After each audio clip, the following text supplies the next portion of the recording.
طيب بسم الله والصلاة والسلام على رسول الله وعلى آله وصحبه ومن والاه أما بعد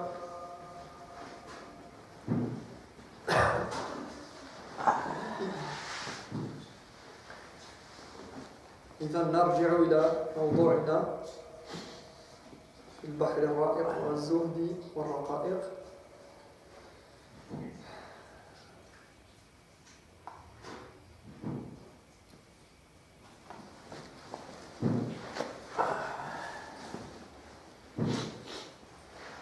On continue avec ce que l'auteur nous dit donc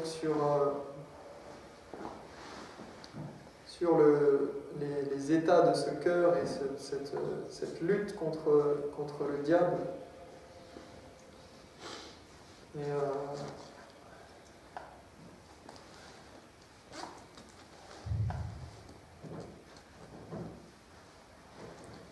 Alors, on s'était arrêté où?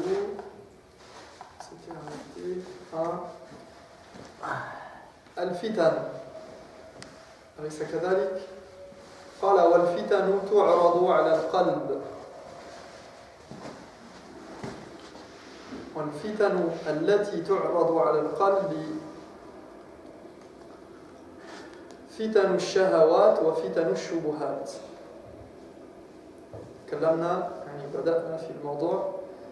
On avait terminé, on avait sur ça, et on avait donc entamé, on avait commencé à parler de ce sujet-là, donc qui va concerner quoi?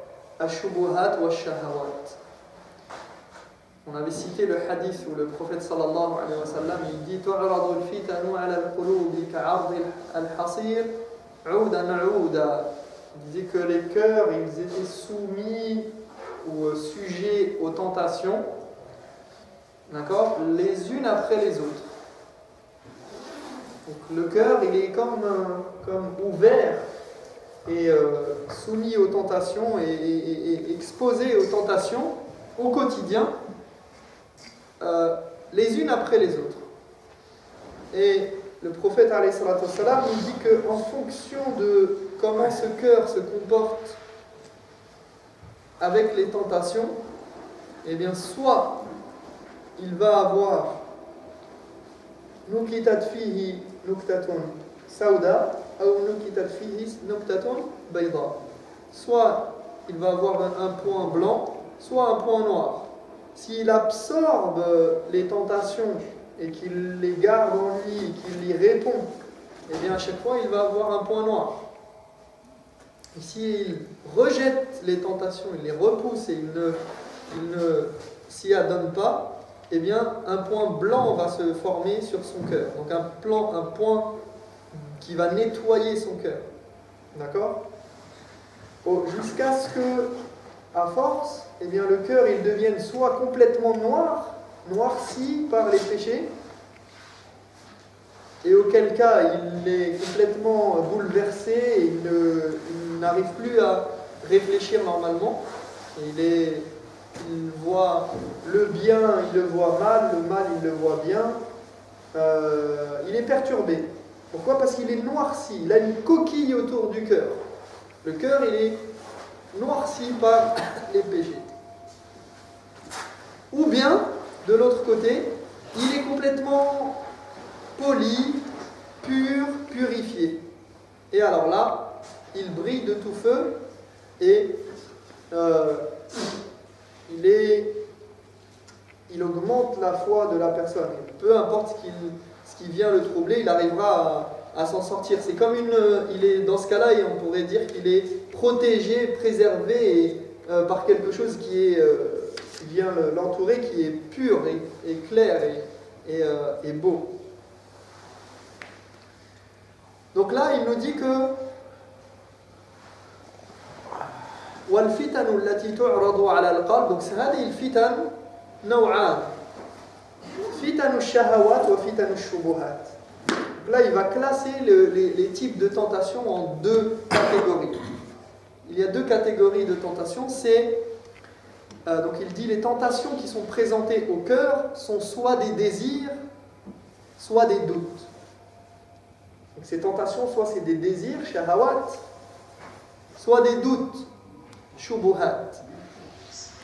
Et il dit فالأولى يعني الشهوات توجب فساد القصد والإرادة والثانية توجب فساد العلم والاعتقاد. Donc la première, le premier type de tentation qui sont donc les désirs, eh bien, qu'est-ce que ça vient corrompre? Ça vient corrompre les intentions et les buts de la personne. Et la deuxième, qui sont donc ashubuhat, les doutes, ça vient corrompre quoi? Ça vient corrompre tujibu fasad al-ilm wa al-i'tiqad, la connaissance, les conceptions, la croyance. Donc ces deux types de tentations, soit ils viennent corrompre les intentions de la personne, soit ils viennent corrompre les connaissances et la croyance, les intentions et la croyance. Donc, d'un côté, on a soit des désirs, des envies, des plaisirs, soit des doutes, des pensées troublantes, ambiguës et déstabilisantes pour la foi, des fausses croyances. Et le cœur doit faire face à ces deux types de problèmes. Donc la première sorte, c'est les désirs qui amènent le cœur à corrompre ses intentions. Pourquoi? Comment ça corrompt les intentions et les buts recherchés? Parce que, au lieu de chercher à satisfaire Allah, à satisfaire Dieu, et au lieu de rechercher les choses que Dieu aime, son intention devient orientée vers ses propres désirs. Donc son intention, c'est quoi? Ça devient quoi? Satisfaire ses propres désirs. Quand le cœur il est face à des tentations qui sont de l'ordre des désirs, qui plaisent à qui touchent le côté des désirs et des passions, des envies, eh bien ces intentions, elles se transforment. Et la plupart du temps, donc son intention devient orientée vers ses propres désirs, et la plupart du temps, les désirs de l'âme sont en contradiction avec les règles de l'islam. Et par exemple, même, pourquoi les buts, comment les buts ils sont corrompus? Parce que par exemple, quelqu'un qui cherche du pouvoir, par exemple, ou de l'argent, on va dire, ou de la notoriété, eh bien ce sont des désirs, des passions, d'accord? C'est au niveau de ce qui lui plaît. Ça lui plaît d'avoir, qu'on dise de lui, ah c'est quelqu'un de pieux. Eh bien quand il va prier au premier rang, son intention c'est plus pour Allah subhanahu wa ta'ala en toute exclusivité et plaire à son Seigneur, mais pour qu'on dise de lui qu'il est pieux, pour qu'on dise de lui qu'il est un bon musulman, un bon croyant. Donc c'est son intention qui change. Son intention, elle a été perturbée par quoi? Par cette fitna. D'accord? S'il cherche à plaire à une femme, à se marier avec une femme en faisant tel et tel acte, eh bien cette passion-là, cette envie-là, ce désir-là, eh bien ça va transformer son intention. Au lieu de faire quelque chose qui était pour Dieu à la base, eh bien son intention, elle va changer. Il va le faire pour obtenir cela. Donc ça c'est la première sorte, ce sont les désirs, ash-shahawat. La deuxième sorte, ash-shubuhat, les doutes, qui amènent le cœur à remettre en cause sa croyance et ses convictions profondes. D'accord? Ça déstabilise le croyant, les doutes, des choses pas claires qui viennent transformer sa manière de voir les choses et altérer sa croyance et ses convictions profondes. Ça, ce sont les doutes. Ash-shubuhat. On a shahawat et ash-shubuhat. Or, regardez pour que le croyant il soit ala sirat al-mustaqim, pour que le croyant il soit sur le droit chemin, eh bien cette rectitude-là du croyant, elle dépend de quoi? Pour que le croyant il reste sur le chemin droit, il a besoin de quoi? De deux choses. De la qualité de sa connaissance, ilmuhu, et de la qualité de ses actes, amaluhu. Donc, ta connaissance, elle doit être correcte. Ta connaissance et ta croyance, ta connaissance de Dieu, ta connaissance de l'islam, ta croyance sur le monde et sur l'islam et sur les principes religieux, elle doit être correcte. D'accord? Pas altérée par des ambiguïtés, par des choses douteuses et tout ça. Ça doit être correct. Mais tes actes aussi, ils doivent être valides. Ils doivent être correctement faits et avec les bonnes intentions. Avec la bonne intention. Et donc, ash-shubuhat, les doutes viennent perturber ta connaissance. Et les désirs, ash-shahawat, viennent entacher tes actes. Donc ta connaissance et tes actes, ils sont face à des tentations qui sont ash-shubuhat, les doutes, et ash-shahawat, les désirs. Les désirs avec les actes et ash-shubuhat, les doutes avec la croyance.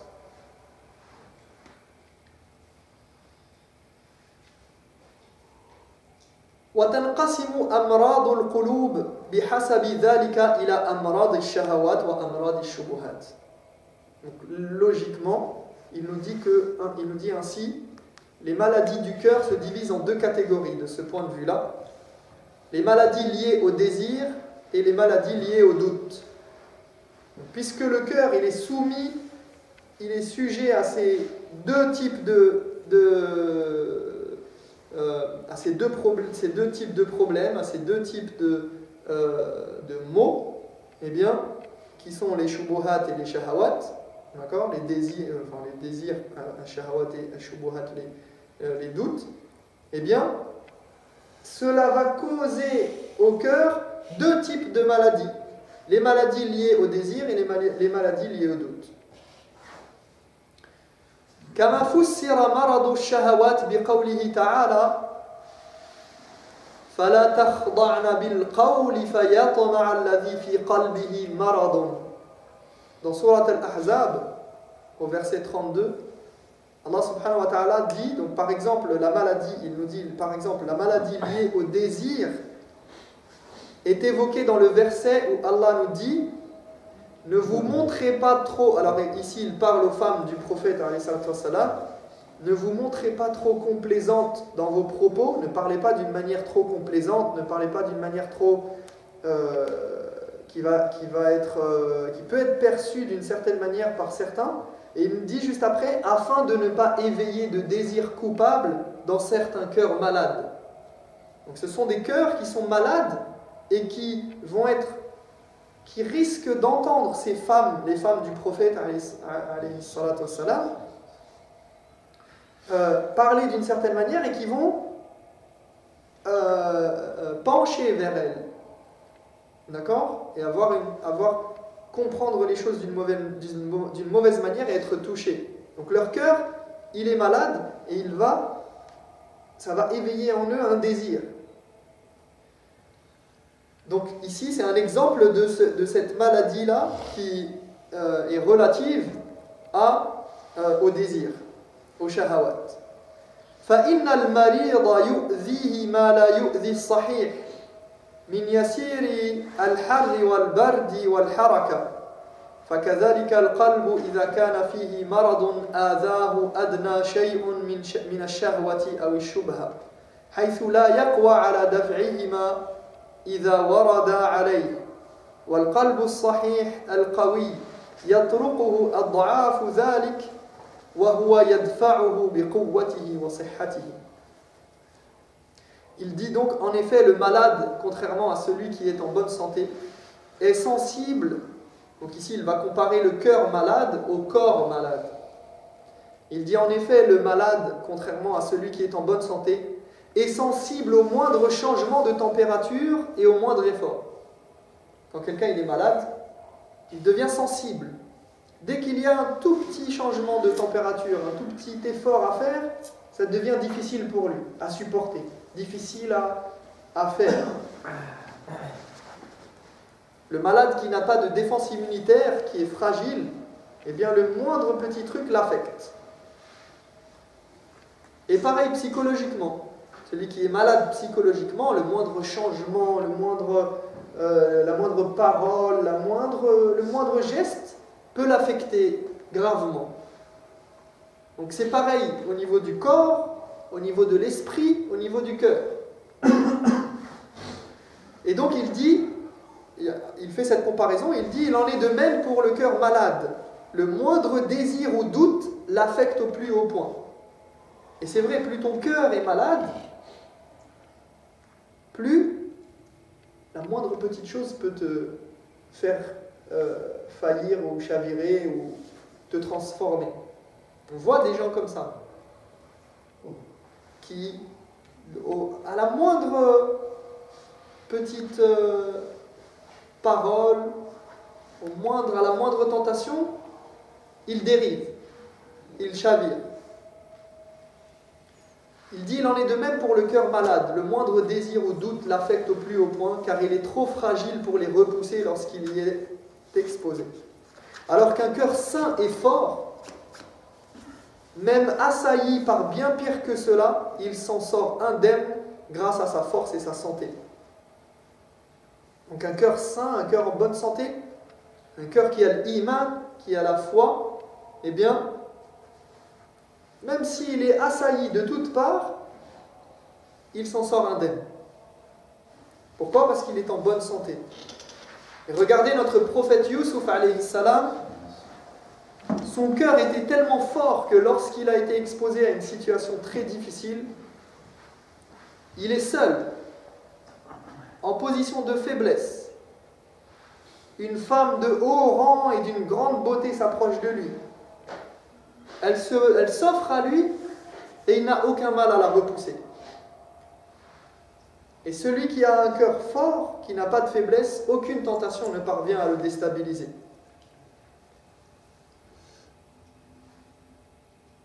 Donc il dit, il en est de même pour le cœur malade, le moindre désir ou doute l'affecte au plus haut point, car il est trop fragile pour les repousser lorsqu'il y est exposé, alors qu'un cœur sain et fort, même assailli par bien pire que cela, s'en sort indemne grâce à sa force et sa santé. Mais malgré cela, attention, ce n'est pas une raison pour négliger les tentations et s'y exposer volontairement, si petites soient-elles. C'est pas parce que la personne, elle sent qu'elle est dans un moment de foi, un moment de force au niveau de sa foi, qu'elle peut dire, c'est pas grave, moi je suis à toute épreuve, mon cœur il est à toute épreuve et je vais aller m'exposer, ça va rien me faire. Moi de toute façon, Inch'Allah, c'est bon. Non. Parce que ces cœurs, ils sont entre les mains d'Allah subhanahu wa ta'ala. Bayna usbu'ayn min asabi'ir rahman.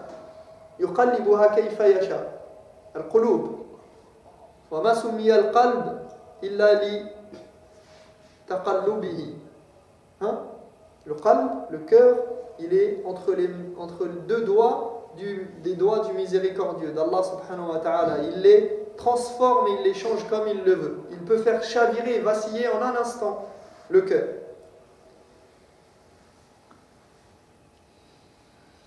Parce qu'au final, la force du cœur et de la personne ne sont que des moyens. هذه القوة أسباب سبب من الأسباب. Ce sont des moyens qui facilitent ou non la protection. D'accord ? Cette force que l'on a, que l'on peut travailler, que l'on acquiert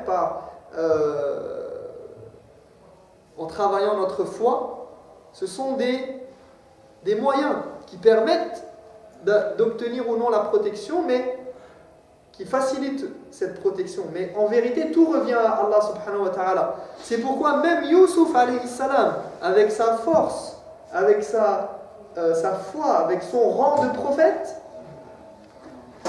eh bien il ne s'est pas reposé sur sa force. Lam ya'tamid ala quwwatihi wa quwwati imanihi. Hada Youssouf alayhi salam.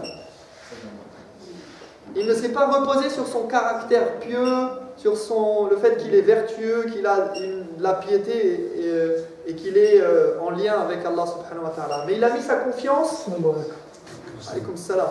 Il a mis sa confiance en Allah et sa grande générosité envers lui.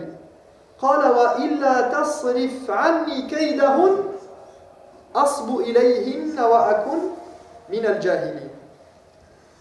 Il a dit, et il s'est adressé à Allah, il a dit, et si tu ne me préserves pas de leur stratagème, je finirai par céder à mon penchant pour elles et sombrerai dans le péché. D'accord? Même Youssouf alayhi salam, il a placé sa confiance en Allah subhanahu wa ta'ala, parce que malgré sa force, malgré sa foi, malgré tout ce qu'il avait comme faveur. Il s'est dégagé de toute force et de toute puissance en remettant son sort totalement à Allah, en espérant qu'il le protège.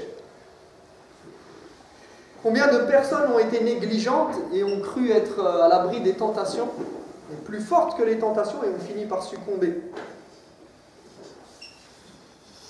Au point que parfois même la personne elle-même n'en croit pas ses yeux.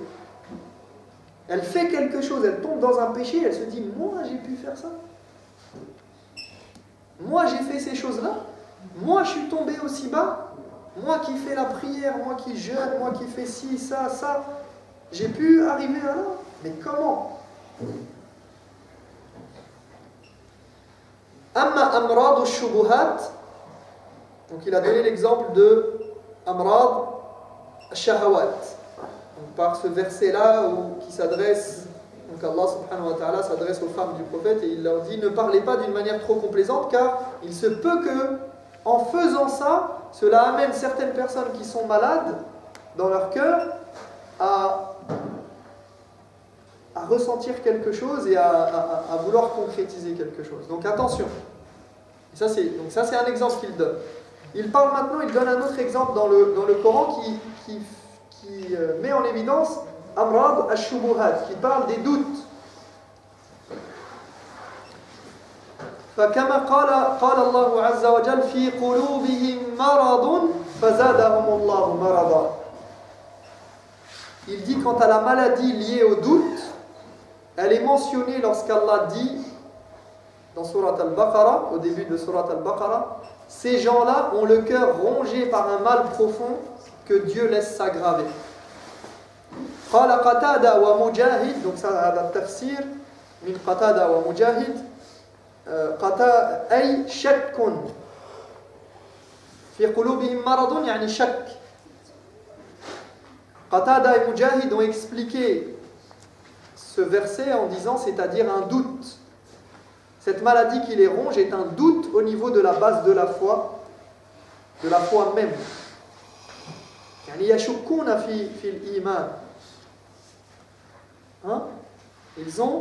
Ils doutent de l'existence d'Allah, du message, du messager. Ils ont un doute. في قلوبهم مرض. فهذا المرض, cette maladie, c'est un doute. Donc on a dit que les maladies du cœur, ça peut être soit des maladies liées au désir, soit des maladies liées au doute. Et ici, on parle du doute. فأمراض القلوب تجمعها أمراض الشهوات وأمراض الشبهات والقرآن الكريم شفاء للنوعين. Il nous dit les maladies du cœur reviennent donc soit à des désirs, soit à des doutes, et le Coran est un remède pour les deux sortes. Pour les deux types de maladies, le remède c'est le Coran.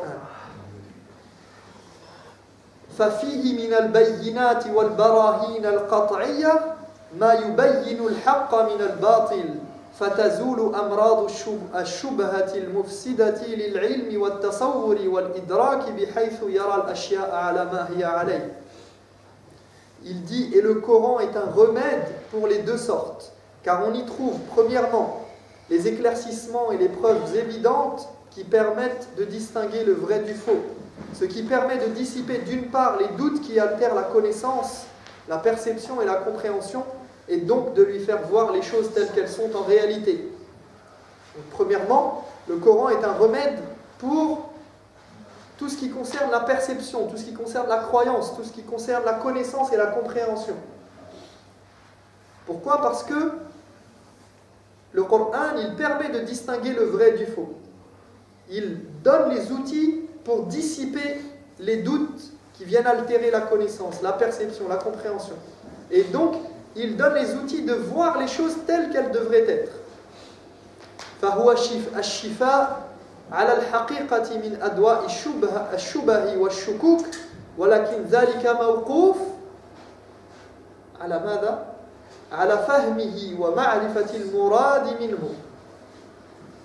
فمن رزقه الله تعالى ذلك أبصر الحق والباطل عيانا بقلبه كما يرى الليل والنهار.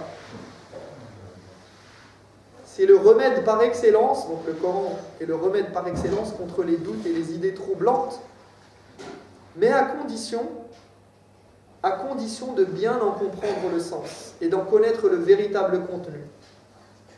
Effectivement, parce que si quelqu'un lit le Coran et qu'il le comprend à sa propre façon, à sa manière, comme il l'entend, et là, il n'est plus en train de comprendre le Coran tel que Allah a voulu qu'il soit compris, mais selon d'autres paramètres, et selon peut-être ses envies et ses désirs du coup. Donc il suit un autre chemin que la voie prophétique. Et donc s'il veut que ce soit un remède pour lui, il doit s'en référer à la compréhension du Coran tel qu'Allah l'a voulu, tel que le prophète sallallahu alayhi wa sallam l'a voulu. Et donc connaître le véritable contenu, se référer à Ahl al-Ilm, aux ulama, aux savants, aux mufassirun. Et il dit, et celui à qui Allah accorde cela distinguera le vrai du faux clairement avec son cœur, comme il distingue la nuit du jour. Donc ça c'était du côté des doutes. Le Coran il dissipe. Le Coran yuzilu al-shukuk wa al-shubuhat بالكلية عندما تسمع الآيات يعني مثلا من عنده شك في وجود الله مثلا quelqu'un qui aurait des doutes sur l'existence d'Allah par exemple, ça peut arriver, il a des doutes, il a lu un livre, il a écouté une conférence, il a parlé avec quelqu'un qui est un athée scientifique et qui lui dit non regarde comment, quand il entend certaines paroles du Coran, certaines paroles d'Allah subhanahu wa ta'ala sur comment Allah il a créé cet univers, eh bien les doutes s'en vont. Il se guérit de cette maladie. وأما شفاؤه لأمراض الشهوات فذلك بما فيه من الحكمة والموعظة الحسنة بالترغيب والترهيب والتزهيد في الدنيا والترغيب في الآخرة والأمثال والقصص التي فيها أنواع العبر والاستبصار فيرغب القلب السليم إذا أبصر ذلك بما ينفعه في معاشه ومعاده ويرغب عما يضره فيصير القلب محبا للرشد مبغضا للغي. Pour ce qui est des désirs malsains, le Coran permet de les guérir par la sagesse qu'il contient, par les belles exhortations qui encouragent au bien et dissuadent de faire le mal, qui appellent à délaisser ce bas monde et à rechercher l'au-delà, par les exemples et les histoires pleines de leçons et de sens. Donc le Coran, il contient quoi? Des exhortations à faire le bien. Il encourage à faire le bien. Il dissuade de faire le mal. Il appelle à délaisser ce bas monde. Et il appelle à rechercher l'au-delà. Il nous donne des exemples, il nous donne des histoires qui vont faire en sorte que la personne va se détacher et se guérir de ses désirs et de ses passions. Ainsi, lorsque le croyant comprend profondément ce qui lui est réellement bénéfique ici-bas et dans l'au-delà, et qu'il se met à vouloir s'éloigner de ce qui lui est néfaste, il commence à aimer la guidée et détester l'égarement. فالقرآن الكريم مزيل للأمراض الموجبة للإرادات الفاسدة فيصلح القلب فتصلح إرادته ويعود إلى فطرته التي فطر عليها. Le Coran fait disparaître les maladies qui génèrent de mauvaises intentions. Il réforme le cœur, ce qui transforme les intentions pour que la personne revienne à sa saine nature, celle avec laquelle elle a été créée. قال الله تعالى وننزل من القرآن ما هو شفاء ورحمة للمؤمنين. Allah nous dit, ce Coran que nous révélons apporte aux croyants guérison et miséricorde. Le Coran, c'est une guérison. وقال تعالى أيضا يا أيها الناس قد جاءتكم موعظة من ربكم وشفاء لما في الصدور وشفاء لما في الصدور وهدى ورحمة للمؤمنين. Ô hommes, voici venu à vous un appel de votre Seigneur qui est à la fois un remède pour le mal qui ronge les cœurs, un guide et une miséricorde pour les fidèles. Donc Allah subhanahu wa ta'ala, il décrit le Coran comme étant shifa, une guérison pour les cœurs, un remède pour le mal qui ronge les cœurs, un guide et une miséricorde pour les fidèles. فيتعذى القلب من الإيمان والقرآن الكريم بما يزكيه ويقويه. Le cœur est donc nourri par la foi et le Coran qui lui apporte ce qui lui permet de se purifier et de se renforcer. وكل من القلب والبدن محتاج إلى أن يتربى فينمو ويزيد حتى يكمل ويصلح. Le cœur, tout comme le corps, a besoin qu'on prenne soin de lui pour qu'il puisse grandir, se développer jusqu'à ce qu'il arrive à maturité et soit en bon état et en bonne santé. فكما أن البدن محتاج إلى أن يزكو بالأغذية المصلحة له والحمية عما يضره فلا ينمو إلا بإعطائه ما ينفعه ومنعه ما يضره فكذلك القلب لا ينمو ولا يتم صلاحه إلا بذلك. Ici, il fait encore la comparaison entre le cœur et le corps. Et il dit, de même que le corps a besoin qu'on le nourrisse de ce qui lui est salutaire et qu'on le protège de ce qui lui est néfaste pour bien évoluer, donc le corps, il a besoin d'être nourri et il a besoin d'être protégé. Eh bien, il dit, le cœur ne pourra atteindre son état de maturité et d'épanouissement sans qu'on en prenne soin.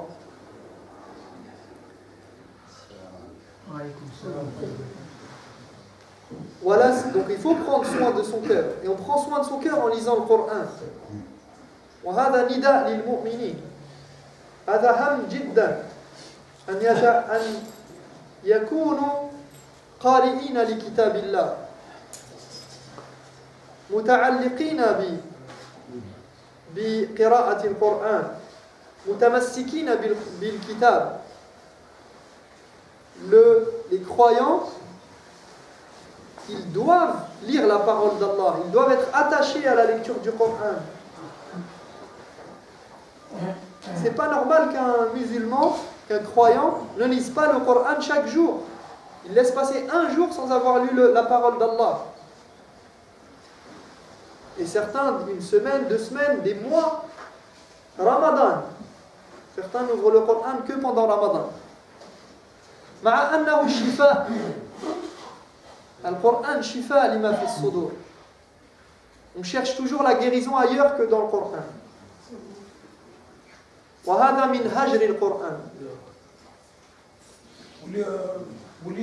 قال يا قوم اتخذوا هذا القرآن مهجورا. Ils ont pris ce Coran, ils l'ont délaissé. Ils ont fait de ce Coran quelque chose qu'on range dans une étagère et on le sort pour la baraka, on le sort pour les munasabat, pour lorsqu'il y a un mort, lorsque on écoute le Coran une fois de temps en temps, juste comme ça. Donc le Coran, il ne doit pas être... Maintenant, alhamdoulilah, on a des applications où il y a le Coran. Tout musulman qui a un portable, il doit avoir le Coran dans son... Et passez pas votre temps sur Facebook et sur je ne sais pas trop quoi, quel réseau social. Sur le Coran. Le Coran, il doit être dans notre poche aujourd'hui. Avant, c'était dur d'avoir le Coran, il fallait le recopier. Aujourd'hui, on a tous 50 exemplaires de Coran dans la maison. D'accord? On doit avoir le Coran sur nous, on doit lire le Coran tout le temps, dès qu'on peut. Non, cher. C'est lui qui l'écoute. Bien sûr. C'est très important de l'écouter aussi. Ça a un impact. Autant l'écoute que al-qira'a, يعني حتى تلاوة القرآن وقراءة القرآن يعني هي تلاوة وسماع والهجر أنواع ومنه هجر القرآن يعني هجر سماع القرآن. Et comment on veut appliquer le Coran si on ne le lit pas, si on ne le connaît pas? Donc, je ne vais pas m'étaler trop parce qu'on a encore beaucoup de choses à dire. Je pense qu'on va s'arrêter ici. On reprendra la semaine prochaine, Inch'Allah, sur cette comparaison que fait l'auteur entre le cœur et le corps par rapport au fait qu'il faut prendre soin de ce cœur et le protéger autant que l'on essaye de prendre soin de notre corps et qu'on essaye de préserver et de protéger notre corps. نسأل الله تبارك وتعالى أن يوفقنا لما يحب ويرضى وأن يقينا من الفتن ما ظهر منها وما بطن. أقول قولي هذا وأستغفر الله لي ولكم فاستغفروه إنه هو الغفور الرحيم. سبحانك اللهم وبحمدك أشهد أن لا إله إلا أنت أستغفرك وأتوب إليك. بارك الله فيك. جزاك الله خيرا.